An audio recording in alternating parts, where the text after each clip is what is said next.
how do you now apply it in a way that gets you the real results that you want? And we think that you're very wise in recognizing that the first order of business is to be done with the doubt.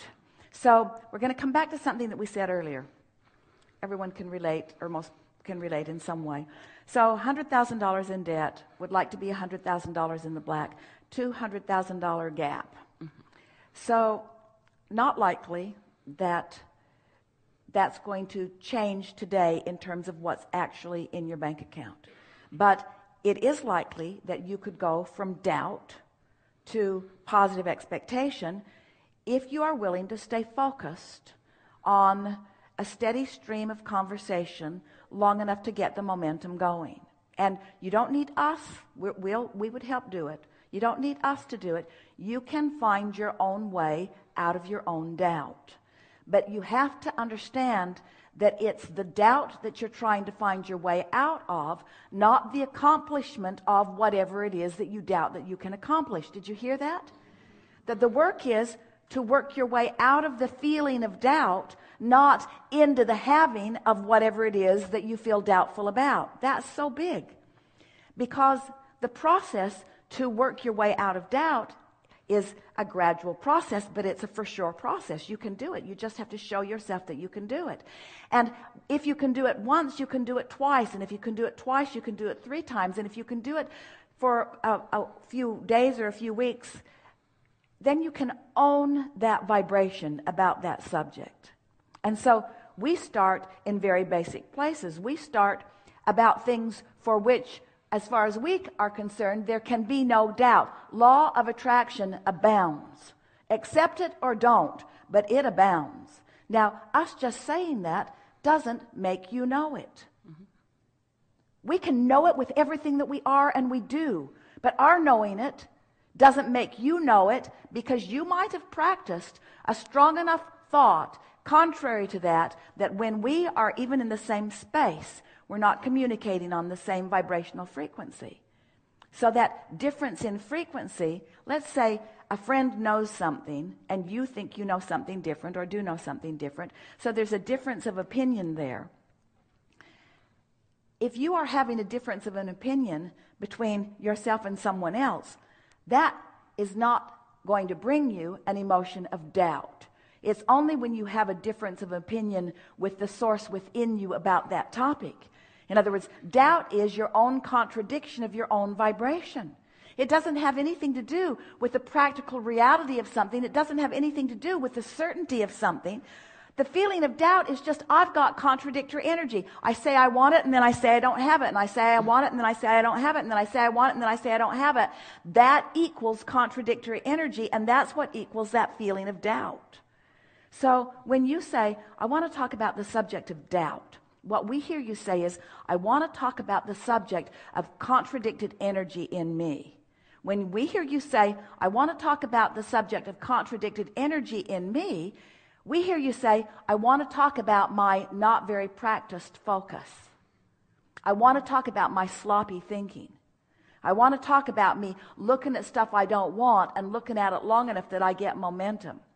I want to talk about me looking at what is instead of thinking about what can be, and letting what is dominate my vibration when what can be is what's dominating my source energy's vibration.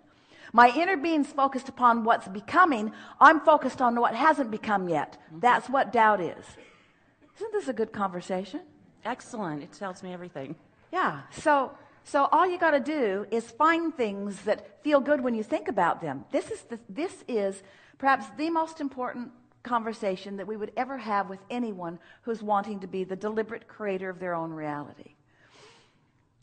You don't have to take the subject of your desire and think about it until it happens. And in fact, when you take the subject of your desire and you think about it till it happens, it usually doesn't happen anytime soon. Because you're thinking about the subject that you want to happen from the perspective of it not happening, and you're introducing resistance into the equation, causing split energy, which makes you feel doubtful. And then you say, I think my doubt is killing this project. And we say, no, your doubt is the indication that you're killing this project with contradictory thought. You got that, didn't you? I did. So just cut it out. Stop beating the drum of anything that makes you feel doubt, and beat the drum of what makes you feel encouraged about things. Look for things that you feel already encouraged about. Can you give me an example of when doubt creeps in, how I can correct, eliminate, whatever it is I'm supposed to be doing? That's not the time to do it, because that's like, Abraham, I've fallen out of an airplane. I don't have a parachute. What should I do now? Okay. Hang on, it'll be over in a little bit. Okay. Because there's momentum that's going on.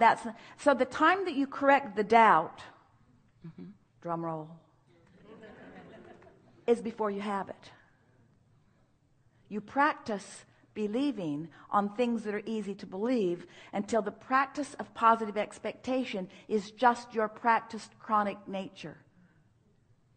In other words, how are you going to come to feel your invincibility when clearly there are things that you've never done? Well, by focusing on the things that you have done and just keeping that vibration so active that there's just not room for the contradictory vibration. We had a conversation one day with a woman on the telephone. She was having none of us. She just wanted us to give her some magic something that would take her directly to the condition that she wanted. And since we were trying to teach her how to create her own reality, we were extremely annoying to her. So we said, find something to think about that isn't those things that you're thinking about all the time about what you want. Why would I do that? Because if you can think about the things that you're not thinking about all the time, you have a chance of shifting your vibration. And if you have a chance of shifting your vibration, then things will shift in response to your shifted vibration. Your reality will change. Oh, she wasn't having any of that either. Like what? Like what do you think I should think about? We said, well, things that don't matter very much to you and that you don't have contradictory energy already going, because every subject's really two subjects. If you've got this, if you're feeling lack of abundance and it's really strong within you, every time you talk about money, you're going to practice the feeling of lack of abundance. You just can't get around it. You got to start in some other place. Like what? We said, well, think about butterflies and blue glass and feathers. And she literally went in the phone. It was a telephone conversation. What possible good could that do if I think about things that are meaningless to me? We said, well, it would cause you to practice a resistance-free vibration. So she hung up. She wasn't having any of it. Jerry had not heard the conversation because he was not in the room. They were in San Diego. They were going to La Jolla for lunch. And as they got to La Jolla, Esther felt a very strong impulse to go into a shop. Now, that in and of itself is not odd at all. But the degree to which she felt the impulse was strong, and Jerry couldn't hold her back from it, which he was usually pretty good at. And so she just bolted in. He followed her in. She made her way all the way to a back wall in this shop that went in. And once she got in there, there was a display wall, ceiling to floor, blue glass. Well, Esther didn't think about it. She didn't make the association between the thought that we had presented and what she was seeing. And they weren't looking for blue glass. They weren't interested in blue glass. They found the amount of blue glass noticeable, shockingly noticeable, commented on it, and then made their way out. They were on their way to George's in La Jolla for lunch. So they went down and had lunch and came out, and then they walked down to the cove, to the ocean. And as they were walking across this grassy park, they were surrounded by a flurry of butterflies that was so intense that they had to stop talking in order to not eat them. Intense butterfly invasion. And they were laughing and sort of waving them away from their nose and eyes, and still Esther didn't realize what was happening. And then a little boy come running across the field and had something for Esther. He was clearly coming directly to Esther, holding up a feather for her that he had found on the ground. And when Esther took the feather, she realized that the blue glass and the butterflies and the feather had all been something that we had all focused on together in a non-resisted state. And that the universe said, since this is active in your vibration right now, and since there is nothing contradicting this active vibration right now, then this will be a very easy thing for you to realize in your experience. So their movement through time and space was influenced. The timing of where they went and when they went there. The conversations that they were having with one another. The unfolding of their day caused them to rendezvous in less than 2 hours with all of these things, because that's how law of attraction works. When something's active in your vibration, all unseen and seen forces are moving toward the fulfillment of that in your experience, unless you have doubt. And it's not the doubt that we're talking about. The doubt's just the indication of the contradictory vibration, which is only you beating the drum of a subject in contradiction to what you really want. Do you get this? Yes. In other words, you get to create your vibrational atmosphere, and you get to make it as detailed as you want. You get to add the momentum to the things that you want. And this time-space reality, if this time-space reality has inspired within you the desire for something, it is our absolute promise to you that it can deliver the goods in fuller fashion than you have even had the ability to imagine in its fullness, because you haven't imagined it in its fullness. You imagined it in its incrementalness. Increment by increment. You put pieces of it into the vortex. And the universe has brought, by law of attraction, all of these things together. We are co-creating together, you see.